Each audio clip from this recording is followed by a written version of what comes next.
The following program is a Town of Colonie television production of the William K. Sanford Town Library.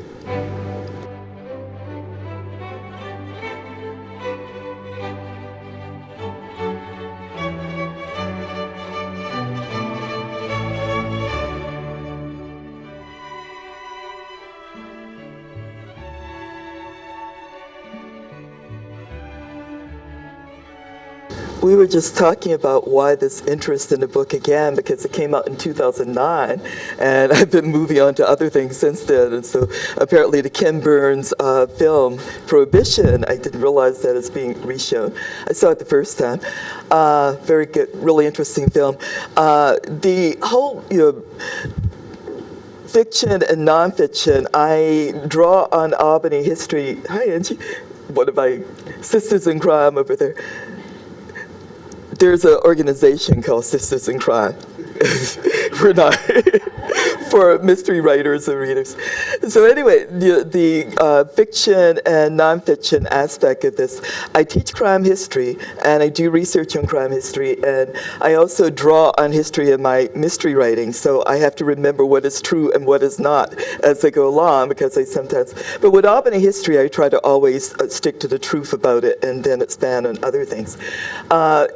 For this book, I became interested in Albany history. I was a graduate student at Albany. I did my dissertation in my hometown of Danville, Virginia, during the same period, Prohibition, 1900 to 1945, actually, in Danville. And I was, when I moved back to Albany to become a faculty member, I was still thinking about Danville, because I've been thinking about the ways Albany might be similar to Danville, the differences, the similarities. To give you just a brief idea about Danville, one man was the mayor of Danville for 46 years. He held a record for late 19th, early 20th century longevity in terms of mayors. He died in office at the age of 94. He was the oldest mayor in the country at that point. And so I was looking at Albany and thinking about the mayor here. Danville was somewhat different because Danville was the last capital of the Confederacy. And our mayor, Mayor Wooding, had been in the Confederate Army. He came home, became mayor of the city, and remained mayor of the city of Danville for a very long time. But he was interesting because he was wet. And so there is always this conversation going on in Prohibition about wets versus dries. We also had an anti-saloon league in Danville because they were all over the country.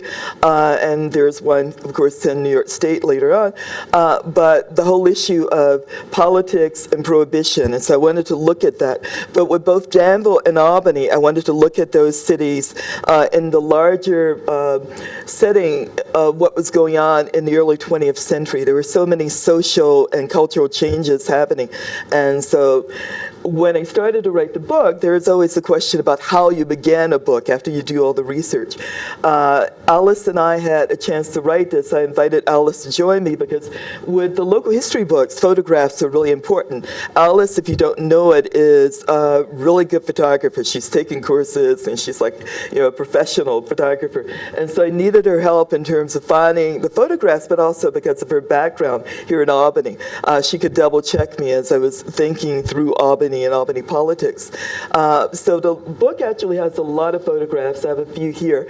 And as to how we actually set about writing this, when you're writing with a writing partner, you have to decide what the voice is going to be. Whose voice is going to be the voice of the book? Is it going to be some combination of the two of you, or how do you do this? So with Alice and I, what we did was that she was in charge of the photos, I assisted with that, I was in charge of the text, and she served as the first reader and editor for me. So we went through this process where we give her the manuscript and say, what do you think? And she would write in the margins, and we went back and forth.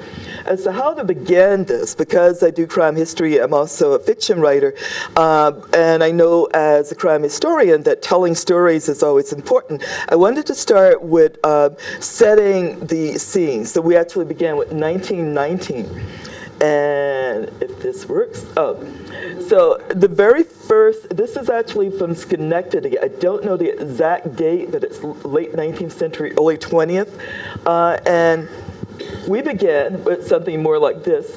There is, in the first chapter of the book, the first paragraph, I talk about a young woman who the Times Union covered this story. A reporter happened to see it. She was out on her bicycle in short skirts, and she was passing this park, and these men, these hobos, called out to her. And she was insulted by what they said, and she walked over and punched one of them in the face and dared them to do something about it. They, being charged by this young woman in short skirts, fled, and the young woman got on her bike and pedaled off west, which I assume would have been towards Guildhall in that direction. But the whole discussion about young women in the 19th century and young women in the 20th, and that transition they were going through. We're moving from the mid-19th century with the ideal woman being the Victorian mother, wife and mother, to the late 19th century when we're looking at the Gibson girl and a new woman. And then as we get into the early 20th century, there is still this discussion going on among feminists about dress. I'm doing a book about clothing and crime, so I have to drop this in, where they're talking about the whole issue of how women should dress. And as women become more athletic, as they're going off to college, as they begin to play more sports, they want to shorten those skirts. And so in the past, they've been riding on bikes built for two. Now the woman has her own bike. And so that was our starting point, because I saw her as sort of symbolic of what was going on. But a lot of other things were happening. And so in terms of thinking about both Danville and Albany, I was thinking about what was happening in the early 20th century. Some of these you may recognize. Ford Motor Company in Detroit had become incredibly important in terms of the assembly line. And Ford was paying a premium wage to the people who were coming there to work, $5 a day. There was a work, but he exercised a great deal of control over his workers in terms of what they were allowed to do, as did many of the people who were building company towns and building large companies. At the same time, we have strikes going on. The strikes dating back to the 19th century, these interactions between labor and corporations, with the police sometimes getting involved, which I'll talk about in a moment. But there were strikes going on across the country in various places, and as I'll talk about, those strikes pick up after World War I. 1914, the Harrison Narcotics Tax Act, the first intervention by the federal government to try to regulate the distribution of narcotics. They're becoming increasingly concerned about the use of drugs. In the late 19th century, in fact, even earlier, after the Civil War, we have soldiers coming back addicted to morphine because of the battlefield surgery and the wounds they receive, and the doctors not being able to really help them in other ways were giving them morphine. And then we get into the late 19th century, and the largest population of drug users actually are white middle-class women who are being prescribed drugs by their doctors, and also taking patent medicine, unaware of the fact that the patent medicine sometimes contains alcohol and morphine and opium and other narcotics that are now controlled by the Harrison Act. The Harrison Act is also in response to the increasing concern that the drug dealers are now more likely to be blacks and immigrants and other people, and that they're using drugs for recreational purposes. And so, as I'll talk about in Albany when Prohibition begins, this is one of the concerns of the police chief about drug use. And baseball is really big. Young men are being encouraged to be athletic, and baseball becomes an all-American sport with Babe Ruth involved, of course. 1918, the men go off to war, and we get the influenza epidemic, and all over the country and elsewhere worldwide, people are dying in large numbers.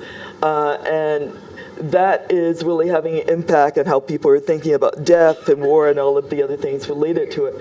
And then we have the treaty, and the war ends, and the men are coming home. And this does not mean that things are settling down.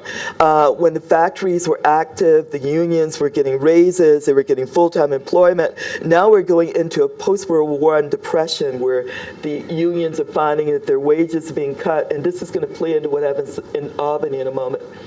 Also, we got the scandal around baseball, the All-American game. The Black Sox, White Sox, later Black Sox, are accused of actually throwing the World Series. And so there is this need to recover respectability there. And 1919, we got the 18th Amendment, which is going to bring about Prohibition. This is actually, New York is really important here. The Anti-Saloon League, the leader of that league, a man named Anderson, is in Boston, and he has been, these leagues all over the country, and he's in Boston, and he decides to move to New York State, and locate himself in New York City, because he's decided that if he can bring about prohibition or get support for prohibition in New York City and New York State, that he can carry the day, because New York is seen as the city that's the most cosmopolitan, but also in many ways, from their point of view, the most corrupt in terms of the activities going on there with drinking and gambling and all the other things that happen in large cities. And so they began a campaign there and gained some support by linking prohibition to the concern about immigrants and about gangs and about crime, and linking alcohol to the idea of the social problems of the day. So that's the language that they're using to get people to support this. And some people like John Rockefeller, for example, began to support this idea. And so Prohibition is passed, and it turns out to be a real surprise for people in New York and elsewhere when they discover it's not just hard liquor, but now beer and wine will also be prohibited. And so what they're finding in New York State, there is a movement as Prohibition comes into play, by some people to repeal this. And so you have labor, for example, coming to Albany, the state capital, and demanding that they be allowed to have beer. And there's this whole debate about how this is going to be enforced. One of the basic problems here is that when the revenue officers, this is a federal law, so you have federal agents, they're understaffed in the beginning, they're underpaid, and the prohibition forces had insisted that they not be a part of civil service. They thought that if they could hire agents that were dedicated to the cause, it would be better, but they end up with people who are not necessarily dedicated, who take this as a job, and as the money begins to pour in from organized crime, which gets a real foothold here, then they find a situation where these people, underpaid, understaffed, are now corruptible. And so we begin to find at the same time, and I'll talk about this in the Albany context in a moment, the police departments really get their start in the 19th century, in the 1840s in New York and elsewhere. And policing historically has not been a highly desirable job. It's underpaid, understaffed. In the beginning, they're working without radios, without cars, which is good in one way. They're walking the beat and they know the people in the beat. But the other part about this is that in the beginning, the police officers have to be big enough and strong enough to exercise street corner justice, arrest someone and bring that person back to the station. And it's a political appointment for many of the people who are getting jobs as police officers in the 19th century. Your ward boss would be the person who would do this. So we're not talking about civil service quite yet. And so there's an ongoing discussion in the early 20th century about making policing more professional. We have the Bureau of Investigation, which later becomes the Federal Bureau of Investigation under Hoover, and they're becoming the premier law enforcement agency. And police, rank and file, are looking at unionizing, and this is the issue in Boston, where they're dealing with really horrendous working hours and bad conditions and station houses and other things. And so the Boston police go out on strike. And the Calvin Coolidge, the governor, says it's opening the city to crime, and things are happening. They actually end up recruiting college students to serve as police officers, and they're blaming this crime wave on the police officers who are out on strike. And Coolidge at this point makes that famous pronouncement about public officers, public agents having no right to strike when it causes damage to the public good. He says it's a much more concise statement, of course. And so the Boston police who go out on strike end up getting fired. And the Albany police at this point are looking at the same type of situation where they've been asking for an increase in wages for years and not receive that increase. And they don't necessarily support the strike, but they're looking to see what happens. And when the Boston police are fired, they do not go out on strike. 1920, we've also got the 19th Amendment, and women are getting the vote. They actually get the vote in New York State in 1917, so that's going to have an impact on what happens in the 1919 election in Albany and New York State. We have the first American Miss America pageant held at Atlantic City, and it's indicative of what's happening in terms of we're moving into the jazz age, and there is more emphasis on sexuality in a lot of ways, although this is Miss America, so it's not quite as Mae West is one of the people who will come along in the 1920s and create some major situation of her own that I'll talk about. So we got J. Edgar Hoover.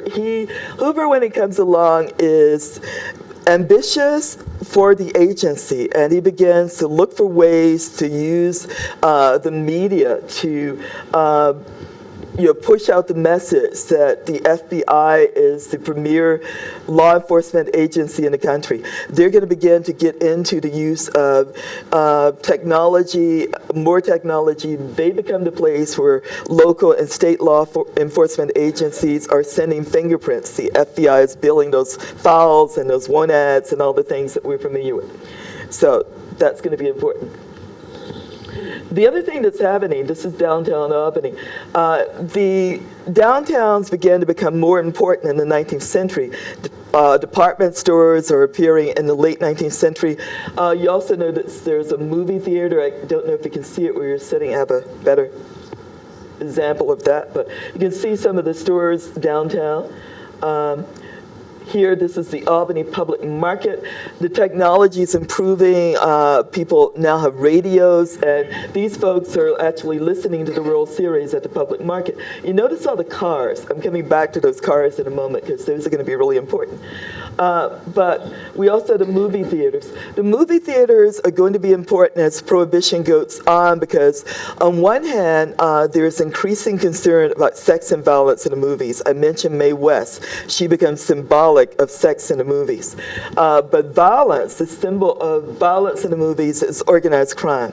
What happens with Prohibition is that where there have been the old-style gangs in New York and other places before this, when organized crime comes along, they're now able to provide a product that many people won't. Most people there are some people who are obeying the law, but lots of other people want liquor, and organized crime figures out this is where they can get in on the ground floor. And they organize. There's still a debate about whether mafia versus a national syndicate, and I won't get into that. But what does happen is that we get people like Legs Diamond and Dutch Schultz and Al Capone. And in the movies, what's also happening is that the gangsters become symbols of consumerism in the movies. Have any of you heard of the Hollywood Production Code? Comes along. The Hollywood Production Code, Hollywood becomes symbolic of sex and violence and scandal. And so there is this movement on the part of the Catholic Church to get some control over the movies, censorship of the movies.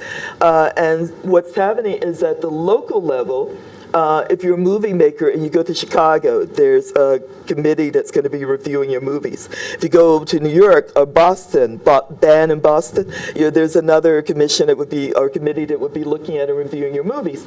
And the movie makers are concerned about federal censorship. And so they hire a former postmaster general named Will Hayes, who is brought in to create a code in conjunction with a Catholic priest, and they come up with the Hollywood Production Code, which is a list of do's and do nots. And one of the most important, from our point of view, is the crime must not pay. And so if the criminal rises, he must fall. And so in the movies with the gangsters from the early 1930s on, there is this, when the criminal, you can see him rising, he's dressing in better clothes, he's driving a car, he's going to nightclubs, and then there's a fall at the end, if you've ever seen The Public Enemy in those movies.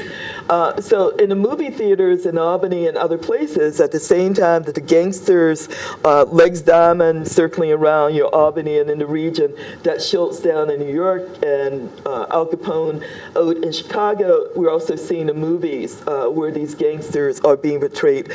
Scarface, the original Scarface, I have to say that, probably not to you, but to my students I always have to say that, because they don't know there was another before the one they actually know about. They're beginning to appear in those movies. So, in terms of politics, getting to Albany, in terms of politics, we are looking at one machine replacing another. In the early part of the 20th century, we get the Republican machine. Billy Barnes, the boss of the machine, is the owner of the Albany Evening Journal. We get Glenn, who's a Democrat, and these are battling newspapers representing the political group that the owner of the newspaper is affiliated with. So the Times-Union, for example, and I don't have the cartoon here, but when the election is coming up in 1919, they run this a cartoon with this message that the Barnes machine did not support women in 1917 when they were trying to get the vote in New York State, and now the women are going to turn on the Barnes machine. The Times-Union, while this is going on, the Democrats are pushing the idea that a crime wave is taking place in Albany. Obviously, there is some crime in Albany. There's been an investigation in Albany. In 1911, there is this move to investigate what's going on in Albany, and the report comes back, not with a lot of help from the Republicans who are in control of all of the elected positions in Albany at this point. In fact, Barnes refuses to testify when he's called, but the report is finally submitted. It's a report to the legislature, and they talk about Albany and the segregated vice area in Albany. And this is not unusual to have this, because when the red light districts began to appear in the cities, what's happening is that they are located in the poor areas of the city, and usually the poor people are living around those areas. And often as we go on, when we're getting into the 20th century, you have African Americans moving up from the South, migrating from the South between those two rewards, and they're coming to places like Albany, not in large numbers in Albany, but in some of the other cities where we're seeing that. But also in places like Danville, my hometown, you see the same type of thing. The poor people, the immigrants, the minorities are living around those areas. So this means they're also having more encounters with the police in those areas. But what the Democrats are arguing is that obviously the Republicans have been involved in gambling and prohibition, well, not prohibition, but gambling, drug sales. They're also involved in prostitution, and they're arguing that in order to clean up Albany, we need to have a sweep of this government.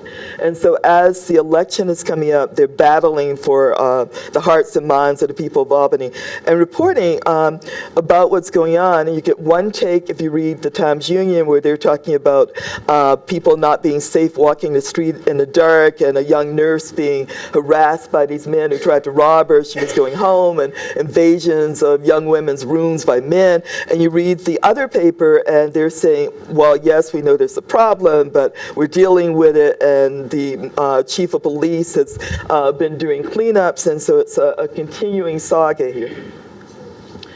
So we get into the 1919 election happens, and nothing much happens other than this is the beginning of Dan O'Connell, who is elected tax assessor.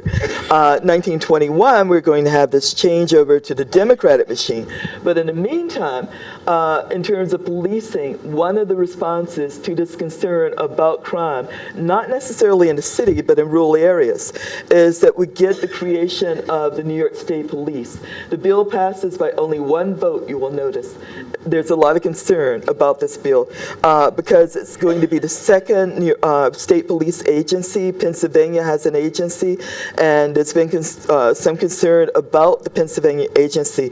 It was created by these two women who worked to have it created because they were concerned about rural crime in the countryside where they were living.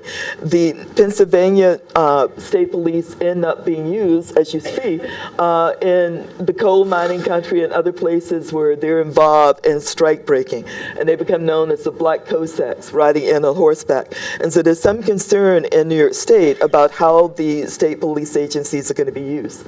But there is this movement to bring in these agents, this agency.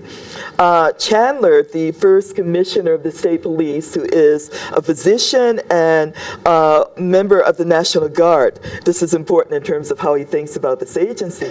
He consults with Pennsylvania. He also consults with the Royal Canadian Mounties because his agency is going to be on horseback. And his idea is that he's going to find police officers who will be gentlemen, who will be physically fit, and who will be skilled horseback riders.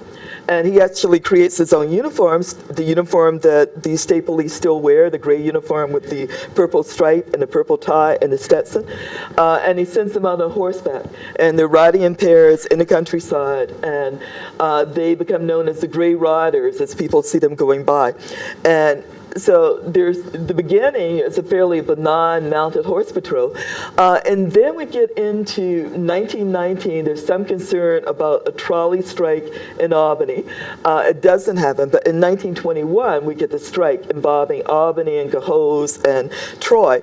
The trolley company has a mainly Irish workforce, and it's a very strong workforce in terms of making demands. They received a pay increase during the war, and now the company's taking back some of those wage increases. There's a debate about one driver cars versus two driver cars, and they're pitting the drivers, the workers in these cities against each other. And so when the strike begins, there is a discussion, there's increasing concern as the strike drags on. It becomes one of the longest strikes of its kind about the violence that might occur as the striking trolley car workers and their supporters, whether they're going to be attacking the cars that are still being sent out. And so the police chief of Albany says, I don't have enough men to do this. I got this crime wave going on around the strike. And so there's a discussion about whether to bring in the National Guard or the state police. The state police commissioner argues that, superintendent, I should say, argues that the state police can come and stay as long as they're needed. And they are brought in, and they do stay. And it's one of their first experiences in the city in terms of providing law enforcement at this level. This is a kind of interesting letter from a trooper who's on a bus in North Albany. I know you can't see it from where you're sitting, but he talks about getting on the bus and being harassed by these two men. And he takes out his blackjack and he ends up beating one of the men. And he's actually explaining in this letter why he didn't make an arrest. He was on his way to Oneida. He was catching a train.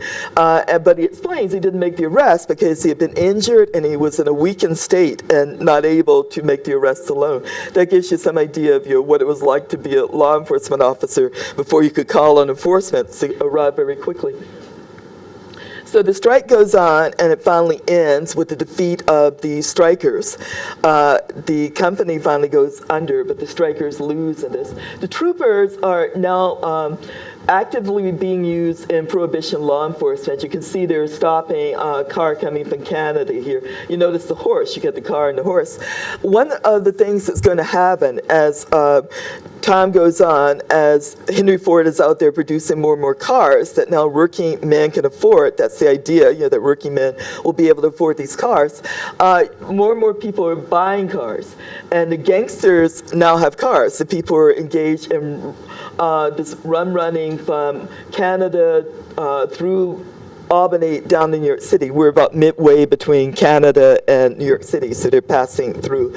Opium is also moving back and forth along the same route.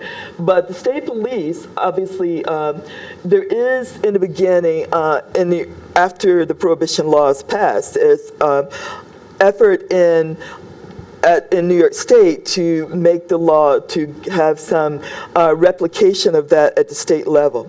There's some resistance to this idea. the laws in place very briefly, and then New York repeals that law. And so the state police are involved in prohibition law enforcement, but as a part of doing their job as state police officers. What happens is that in along the Canadian border, Lake Placid, that area, before Prohibition goes into effect, there was a lot of support for Prohibition, but once it does go into effect, there's a lot of concern about, well, not concern, the people find there's an opportunity to make more money than they would be able to make in the rural towns in that area. And so what happens is that you have farmers and other people becoming drivers for the gangsters. You know, those twisty roads up in the Adirondacks, and they know those roads well. There are also some farmers, for example, providing their barns. So if runner's being chased, he can drive the car into the barn and hide it. And so the state police are engaging in these chases along these twisty roads where people know the roads, and it becomes a problem when they begin to shoot at the cars. You can, but it is something that's bringing more money into that area, and so people who are formerly supportive of Prohibition are less supportive at this point. So we got this Prohibition liquor enforcement statewide. The first revenue officers arrived in Albany to raid a saloon in 1920, shortly after Prohibition goes into effect. The saloons and the hotels and the restaurants, all of the places that have been selling liquor, now have to think about what they're going to do about that. Are they going to go out of business in the case of the saloons? Or are they going to switch to something else? A lot of the breweries do. They go to near beer and soda and variations on that. There is, in the Volstead Act, Prohibition Act, you can have 1/2 of 1% alcohol, which would make it near beer. So some are selling this. And then, obviously they realized fairly quickly in New York, as in my hometown of Danville, there are these people who want to buy liquor. And so these revenue agents are sweeping in and out and trying to enforce the law. They're understaffed. And so saloons and hotels, the New Kenmore, later the New Kenmore, selling liquor to people coming in and out. This is one of those areas where they begin to talk about corruption, because the federal agents, the revenue agents, are coming in to enforce the law, but there is this ongoing discussion about whether the saloon owners, the people who are selling liquor, the speakeasies, are being tipped off. The Albany police are involved in enforcement to some extent, but the whole issue of because there's a lot of money around this. What does happen with the police in Albany as elsewhere is that they become concerned about the people drinking. On one hand, you get people getting drunk and staggering out of speakeasies and other places, and they're causing problems on the street. There's also concern about the liquor itself, that some people are being blinded and dying from the liquor, that they're stretching it and they're adding lye and other substances that are not very healthy. And so there's a concern about those people. It's a public health issue.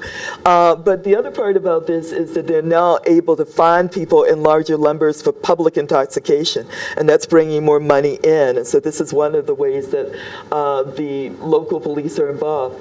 But there is this ongoing resistance in the bill I mentioned, the ongoing resistance to this enforcement.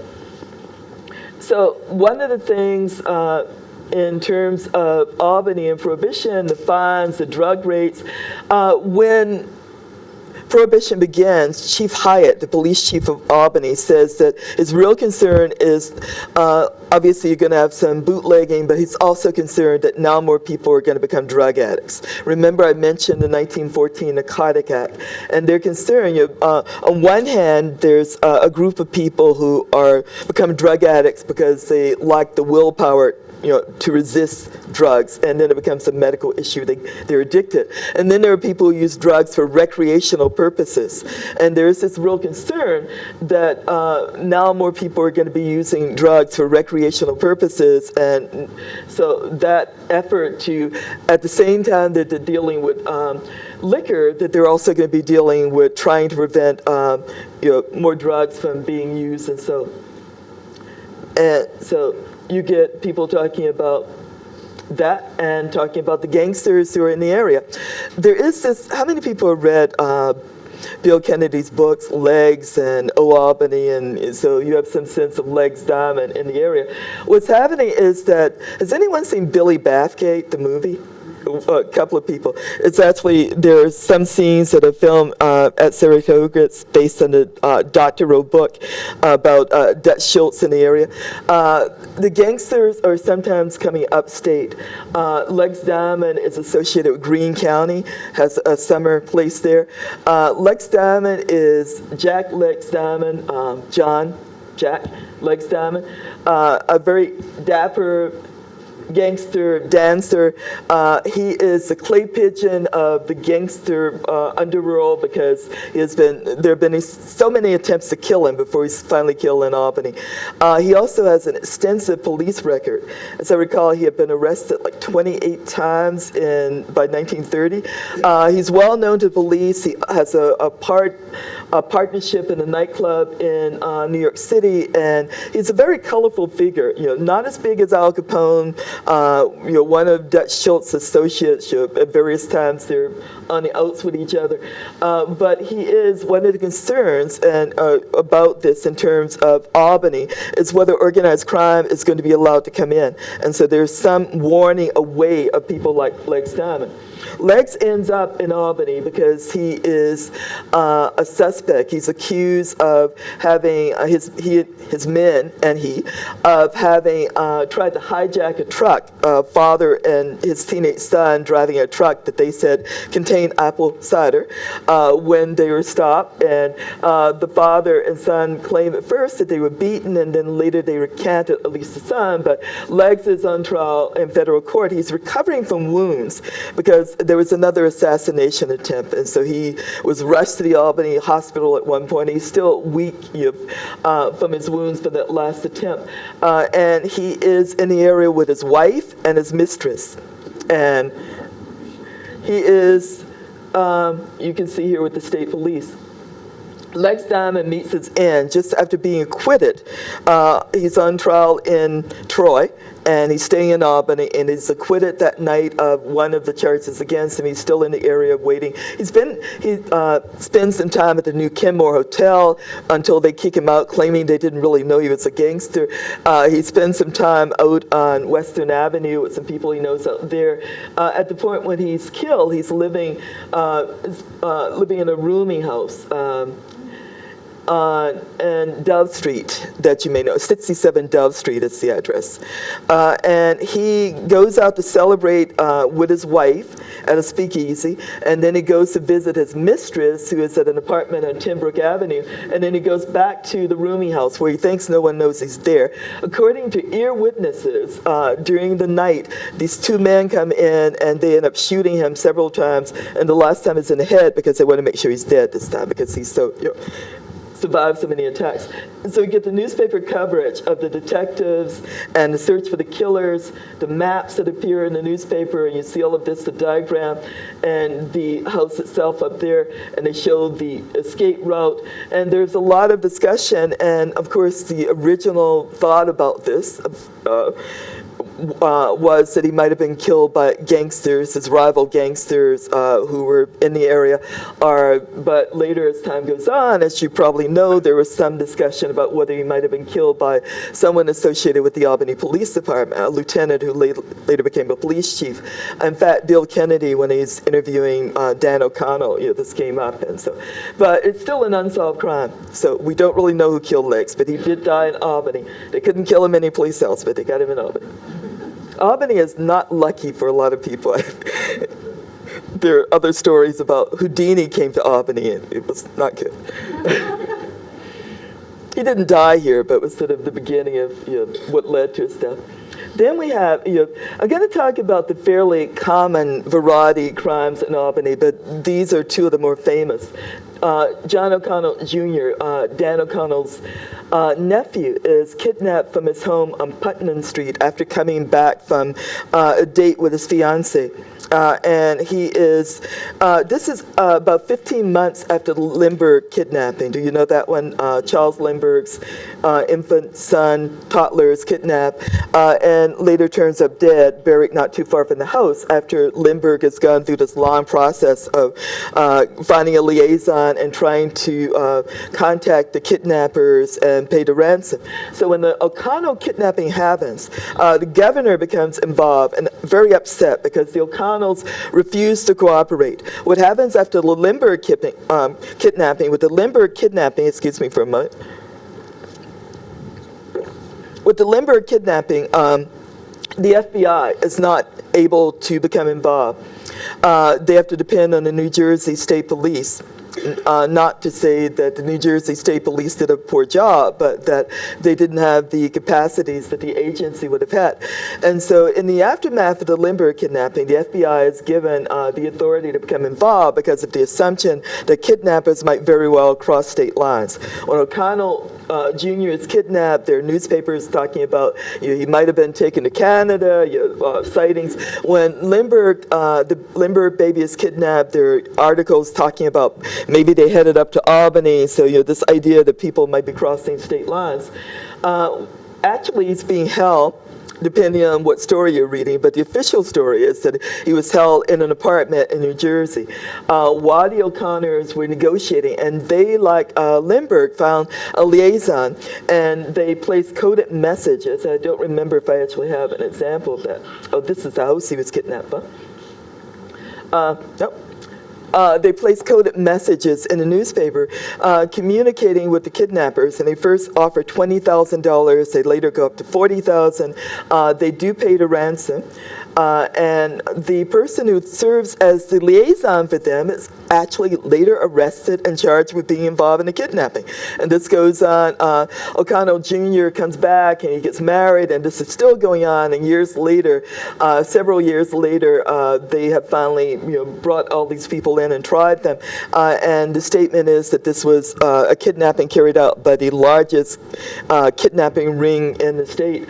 And there are other stories about what actually happened, but this was the story that the O'Connells took to their summer home and refused to cooperate. And the governor came out saying that he actually wanted a law that would make it a felony not to cooperate with the police in a kidnapping. Because the problem is that when you cooperate with the kidnappers and not the police, your federal agents and your city detectives and other people coming up, that you encourage kidnappers by not coming to the police.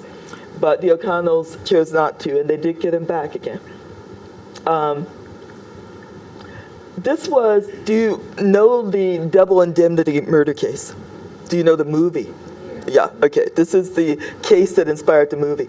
I mentioned this in the context of Albany because there is an Albany connection. Ruth Snyder, Judd Gray, they were not Fred McMurray and Barbara Stanwyck. It was not, that's a much more sophisticated group, couple. Here we have two people who, Judd Gray was a corset salesman. Ruth Snyder was a mother, a housewife. He was also married, and they met through friends one afternoon and became involved in a love affair. And she told him that her husband, Albert, who was an editor for a magazine, a sports car magazine, that he was abusive and that he was cold and that he was still in love with his dead fiance. And they gradually hatched this plan of killing Albert. And on one night, Albert and their daughter and Ruth went out for the evening, and Judd was waiting in the apartment when they returned, and Albert went to bed. And then they began to try to kill him, which involved bludgeoning and strangling with a cord and all kinds of things. And then Judd tied Ruth up and left her to be found by her daughter. And then she told the daughter to go tell the neighbors, to come and help. And her story was that someone had invaded the house and killed Albert and tied her up. And it very quickly began to unravel because of a journal they found with Judd's name, and because he had gone to Buffalo to set up his alibi, but when they went to pick him up in Buffalo, he began to confess. And so Ruth, under questioning, also confessed, and then they turned on each other. I mentioned this, this was an period when alienists, early psychiatrists, were being used. And so you have the situation where the alienists are being brought in by the defense attorneys on each side, and the question is, who was the stronger member of this pair? Was it Ruth, who put Judd up to this? Was he seduced by this? His defense attorney called her a vampire and a blood-sucking whatever, and this whole idea that she was the stronger. And to mention fashion again, Ruth did not benefit from the 1920s in terms of what was going on. The fashion worked against her here. If you notice its hat, this was very fashionable in the 20s, and she was a jazz-age woman, and so she was, you can't really tell it here, but they talk about her as a brassy blonde, and they talk about the fact that her hat made her jaw look stronger. She didn't look feminine and gentle. And they also talk about this coat that she was wearing with the collar and her stylish look in the courtroom, which didn't work in her favor. And so when she tried to present herself as a wife and mother, that went against her. And Judd Gray, he did the nerd, if you're wearing glasses, it's the modern idea of the nerd defense, and he came across as weaker, and that she was the stronger of the pair, but it was a foregone conclusion that they were going to be convicted. The Albany connection here is that when they were on death row, waiting to see what was going to happen, there was a young man from Albany, Charles Duran. He had been involved in what we think of as felony murder, felony homicide. He was involved with 3 other men in a situation with a local Albany service station owner, where they had tried to rob the owner, ended up killing him. It was a question of who had shot the owner, but one of the men actually, they decided not to go forward with the charges against him. The other man turned state's evidence before Duran could do this. And so Duran ended up in a situation where he was facing felony homicide charges and the death penalty, and his co-conspirator, the other person involved in the robbery, was actually only going to get time in prison. And so Duran's mother stood up in court and said it was unfair. The governor came out and said there's a felony homicide law, and if you're involved in this, no matter who fired the gun, you're going to be guilty. And so Ruth and Judd and a man from Chicago who was in the same, Buffalo, who was in the same situation as Duran, they were all on death row. And the governor was deciding about all of them. And she was waiting to see what was going to happen, and Charles Duran actually was executed.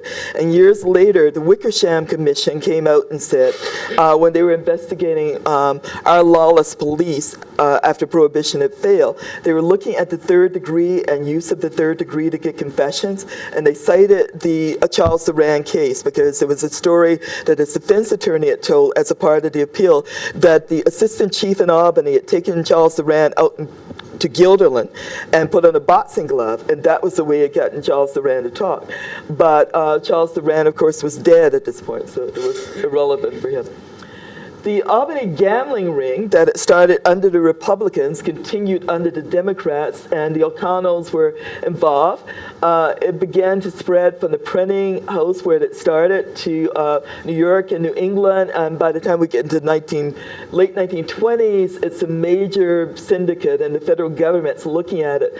Millions of dollars reported to be moving back and forth. And the O'Connells, Dan O'Connell in 1925, is called before a federal grand jury. He stalls. He eventually ends up going down to New York City.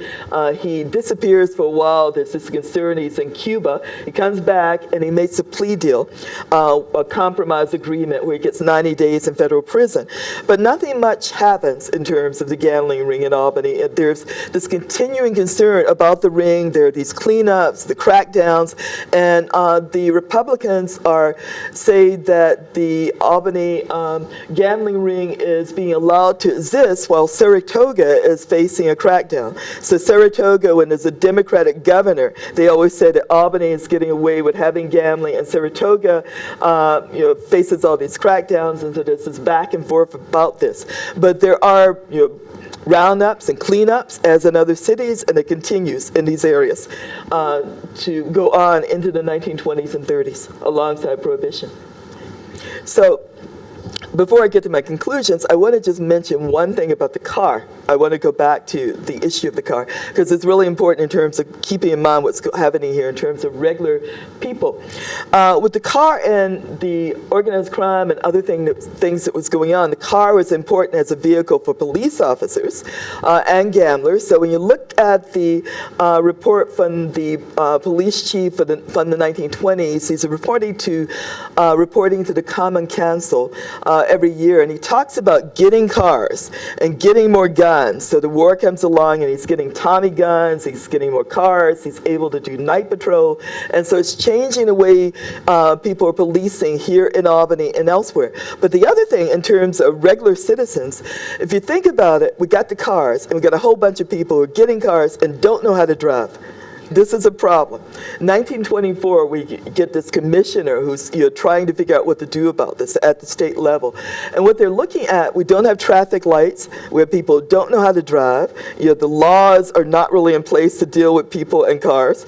And people are used to being in the street, children in the street, people walking in the street, they're killing people.